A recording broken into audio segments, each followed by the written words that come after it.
जी ज्येष्ठ मास का आज बड़ा मंगल है।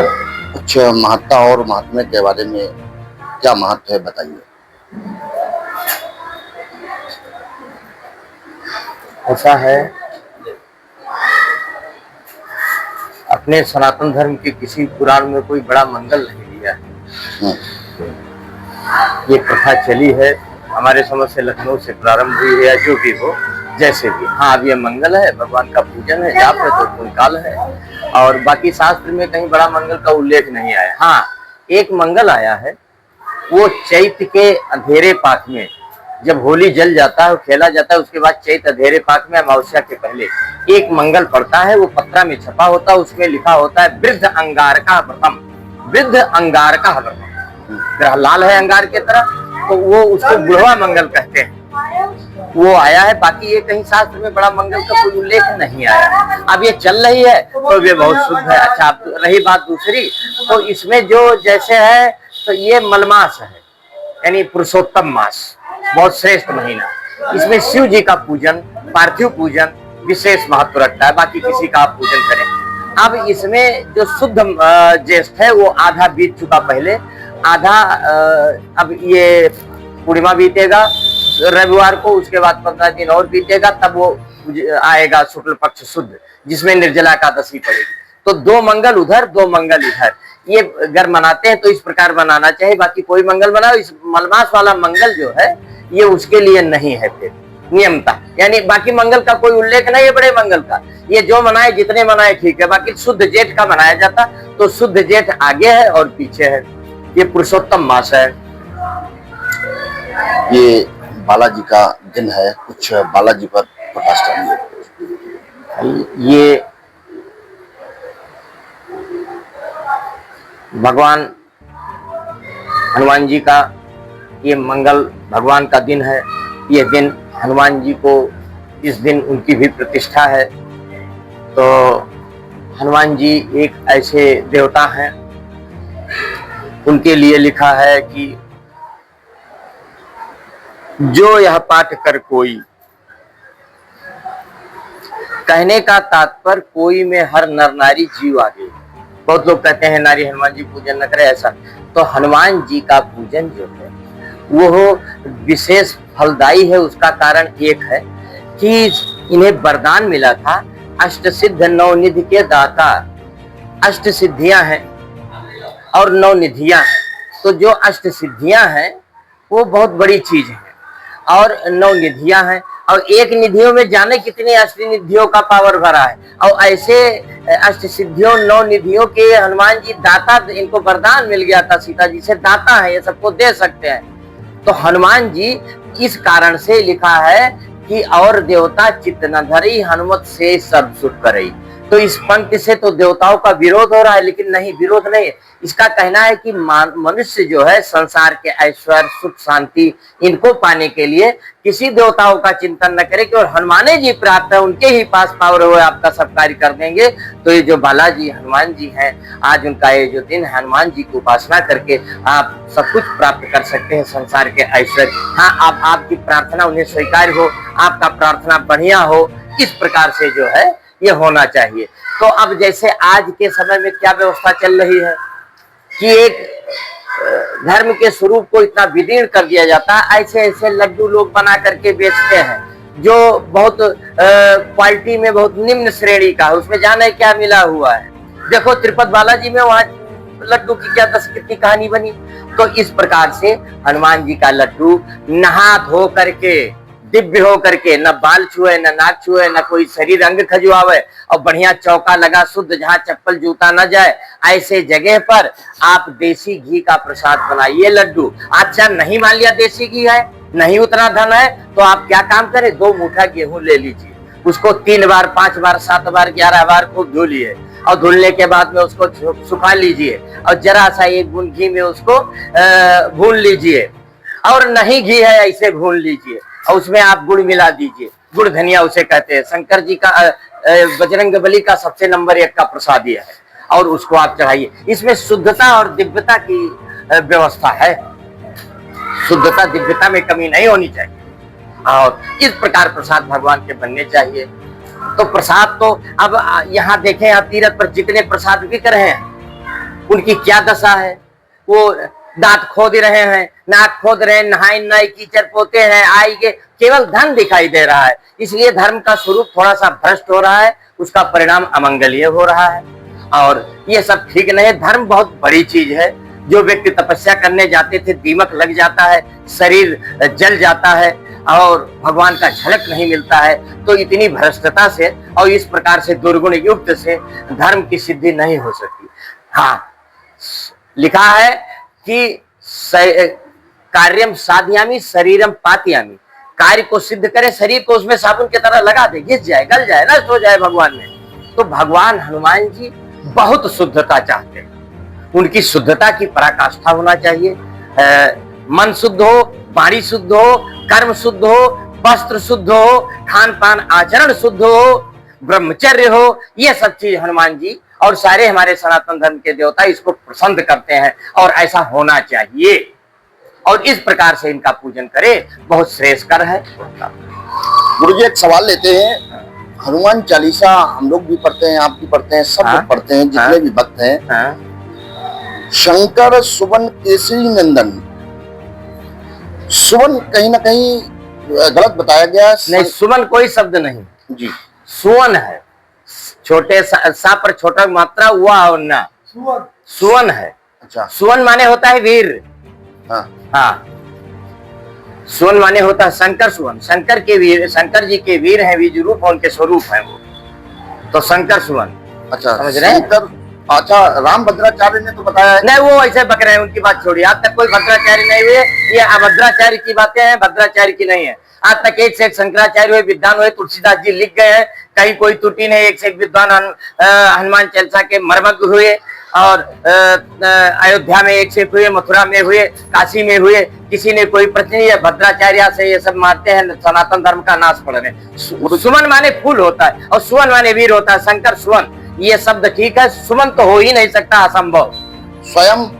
स्वयं तो प्रश्न नहीं, स्वयं कोई शब्द। एक दूसरी लाइन आई है, सब पर राम तपस्वी राजा। हाँ। तो उन्होंने बताया कि तपस्वी राजा ना होकर के राम सिर ताजा। नहीं, ये सिर ताजा वाजा कुछ नहीं। पहला बात उन्होंने नाश कर दिया। ताजा उर्दू अरबी का शब्द है, ताजा माने मुकुटाज जो हो, सब बेकार है, इन्होंने नाश कर दिया। एक गुरुजी और लाइन, सब पर राम तपस्वी राजा का यह अर्थ है कि जो भगवान राम है ब्रह्म रूप, संपूर्ण ब्रह्मांड के वो नायक, उनके अधिष्ठाता और शासक है। जी, एक और लाइन है, सदा रहो रघुपति के दासा। सदा रहो को उन्होंने ये बताया कि सादर हो, सदा रहो की जगह पर होना चाहिए सादर हो। ये शिक्षा उनको नहीं देनी चाहिए। सादर का आदरणीय शब्द है, वो तो जो पूजन करेगा वो श्रद्धा भक्ति से आदर से करेगा। सदा माने लिखा है सदैव, सदैव आप अर्पित रहे, वो सादर से उस शब्द की आपूर्ति नहीं होगी। उस पंक्ति में लिखा है सदा रहो रघुपति के। सदा माने कहीं गैप ना हो, पूरे जीवन जन्म जन्मांतर भगवान के चरणों में रहे, वो सादर शब्द से नहीं आपूर्ति हो सकती उसकी। ये उन्होंने ये भी गलत बताया। एक और लाइन गुरुजी पूछ रही है, जो 7 बार पाठ कर कोई। तो उन्होंने बताया है कि जो ना होकर के यह 7 बार पाठ कर कोई। क्या कहेंगे गुरुजी इस पर? ऐसा है, यह शब्द की आवश्यकता नहीं है। सत तो है, सत माने 100, सत माने 100 बार। अच्छा, और जो का यहाँ संबोधन है, जो माने व्यक्तियों से, भक्तों से, संसार के लोगों से, जो शब्द का अर्थ है कि जो 7 बार पाठ कर कोई, जो यह 7 बार पाठ कर कोई, जो भी, तो जो यह 7 बार पाठ, जो का था उन्होंने संबोधित किया है भक्तों को कि कोई भी भक्त, जो का अर्थ है कोई भी पृथ्वी का भक्त, नर नारी बच्चा, इसका 100 बार पाठ करेगा, ये उनका कहना है। तो वहां यह से आपूर्ति नहीं होगी, ये भी गलत है, बिल्कुल गलत है। माने आपने राम भद्राचार्य पे भी, हाँ, ये भद्राचार्य वाली बातें हैं, भद्राचार्य की नहीं। हाँ। मैं स्पष्ट कह रहा हूं, मैं किसी भाई नहीं, या हमें हमसे शास्त्रार्थ कर ले, इससे आपूर्ति नहीं होगी। जो का अर्थ है संबोधित किया गया है लोगों को कि जो लोग कोई भी, और वहां यह कह देंगे तब तो पंक्ति अशुद्ध हो जाएगी। एक गुरुजी और सवाल लेते हैं। हाँ। आप शास्त्रज्ञ है, शास्त्राचार्य हैं। हाँ है वो, हम कुछ नहीं। एक बात आई है कि हनुमान जी अष्ट सिद्धि नवनिधि के दाता। हाँ। ये बताया गया है। हाँ। लेकिन गुरुजी जब वो संजीवनी लेने के लिए गए थे, माने सर्वगुण संपन्न थे, वो तो भगवान थे, हम भी मानते हैं, आप भी मानते हैं, गुरुजी भी मानते हैं, सब मानते हैं। जब वो वहां गए थे तो क्या लग रहा कि वास्तविकता में वहां चकित हो गए थे कि कौन सी क्या है जड़ी बूटी जो लक्ष्मण जी के लिए ले चलना है। तो उन्होंने जब कंफ्यूजन हुआ गुरुजी तो पर्वत ही उठा लिया था। हाँ। इस पे थोड़ा बता दीजिए, ये क्या गलत दिखाया जा रहा है, बताया जा रहा है लोगों को? नहीं नहीं, ऐसा नहीं है। इसमें यह है कि उन्होंने वास्तविक में तो वहां यह दिया गया, वो बूटियां प्रकाशित होती, वो बूटियां जो है प्रकाशित होती, तो वहां जो है एक उनका स्वरूप है उनको ग्रहण करने का। आम कोई भी, चाहे वो देवी हो देवता हो, एकाएक वो उसको नहीं ले सकता। समझ रहे? जो सर्वोपरि यानी एक जो परमेश्वर है, जैसे विष्णु है, शिव है, राम है, इस प्रकार का जो स्वरूप है, इन लोगों के द्वारा तो कुछ भी किया जा सकता है, बाकी और कोई व्यक्ति एक कोई कार्य नहीं कर सकता। तो वो प्रकाशित होती है बूटियां। तो वो जब प्रकाश देना बंद हो गई, यानी अपने में वो लुक गई, छिप गई। और यहीं पर एक अपवाद है कि रावण ने अपना वहां एक माया रचाया था कि वहां और भी तमाम वो प्रकाश देने वाले है, वहां सब माया रच गया। तो ये थोड़ा अपवाद में है। बाकी वो बूटियां जो है वो प्रकाश देना बंद कर दी। और फिर उसके बाद उनके जब प्रकाश को देखा कि चारों ओर हो रहा है, यहाँ हो रहा है, तो हनुमान जी ने सोचा इसमें से कौन बूटी काम देगी। समझ रहे हैं आप? ये वैद्य बताएगा, ये वैद्य बताएगा। सिद्धियों को देना और ऐसा कार्य, इसमें दोनों में अंतर है। समझ रहे हैं ना? कि आयुर्वेद को पहचाना, कोई आयुर्वेदज्ञ नहीं थे वो सिद्धियां हैं, ज्ञान अग्रगण्य है, वरिष्ठ हैं, लेकिन वो कोई डॉक्टरी थोड़े कहीं करते थे। तो इस प्रकार से ये इन्होंने उस पर्वत को ही उठा लिया, पर्वत को ही उठा लिया। लेकिन गुरुजी डॉक्टर क्या भगवान से ऊपर हो जाता, वैद्य क्या ईश्वर से ऊपर हो जाएगा? वो तो भगवान थे। नहीं, ऐसा है। यहाँ आप थोड़ा सा फिर आप हमसे एक बहुत कड़वा सच बुला लेंगे। जैसे भगवान तो भगवान है, जैसे हनुमान जी सिंहासन पर थोड़े बैठेंगे, भगवान राम के चरणों में ही तो बैठेंगे। मेरा बात समझ है? तो अब अभी एक कोई दरोगा आ जाता है तो कहते हैं साहब साहब साहब। एसपी आ जाए तो अरे साहब, और कहीं अभी मिनिस्टर आ जाए, प्रधानमंत्री आ जाए, अभी भगवान आ जाए। तो भगवान जो है, हाँ हनुमान जी देवता है, भगवान तो संपूर्ण जगत है। इस खंभे में भी भगवान है, इस आपके मोबाइल में भगवान है, घड़ी में है, इस स्टील में है भगवान, सारे भगवान ही सर्वव्यापक है, भगवान ही जगत बने हैं। तो हनुमान जी भी जैसे आप एक भक्त हैं, ऐसे हनुमान जी ज्यादा पावरफुल भक्त हैं भगवान के। वो भी भक्त हैं, समझ रहे हैं? वो भी भक्त हैं और वो बहुत बड़े भक्त हैं। इतने बड़े भक्त हैं कि उनके भक्ति और उनके पावर के आगे हम उनको भगवान मान लेते हैं, वो उनके स्वरूप हो जाते हैं। मेरा बात समझ रहे हैं? तो भगवान जो है, भगवान तो भगवान है। अच्छा, आप भगवान आप देखें, जैसे भगवान राम है गद्दी पर, उनके चरणों में है।